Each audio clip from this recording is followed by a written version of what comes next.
నేను ఈ వీడియో అరండల్పేట దగ్గర నుండి కొత్తపేట వరకు ప్రెజెంట్ ఈ శంకర్ విలాస్ ఫ్లైఓవర్‌కి సంబంధించిన పనులు ఎలా జరుగుతున్నాయో మీకు డీటెయిల్‌గా చూపిస్తాను. ఈ అరండల్పేట వైపు ఏంటంటే పిల్లర్ నంబర్ 21 నుండి పిల్లర్ నంబర్ 15 వరకు ఫౌండేషన్స్ అయితే కంప్లీట్ అయినాయి.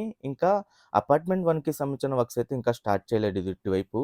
ఇటువైపు కంప్లీట్ అయిన పిల్లర్స్ మొత్తం మీరు చూడొచ్చు. గ్రౌండ్ లెవెల్‌లో ఏంటంటే ఫౌండేషన్స్ అన్నీ కంప్లీట్ అయిపోయి ఇంకా దాని పైన పిల్లర్ క్యాప్స్ అయితే పెండింగ్‌లో ఉన్నాయి. ఈ శంకర్ విలాస్ ఫ్లైఓవర్‌కి సంబంధించినేంటంటే, ఆర్‌ఓబీ పోర్షన్ ఇంకా తొలగించకపోయినా, ఇటుపక్క గాని, అటుపక్క గాని కంటిన్యూయస్‌గా పనులైతే ఎక్కడ ఆగకుండా జరుగుతూ ఉన్నాయి. కానీ ఈ ప్రాజెక్టు అనుకున్న డెడ్‌లైన్ కన్నా కొంచెం స్లోగా ఉంది.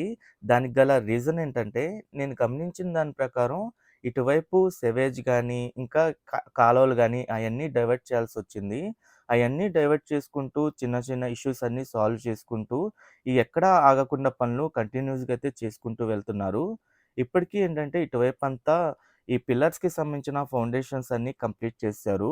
ఇటుపక్క. అటుపక్క కూడా ఏంటంటే చాలా వరకు పిల్లర్స్‌కి సంబంధించిన ఫౌండేషన్స్ అయన్నీ కంప్లీట్ చేశారు.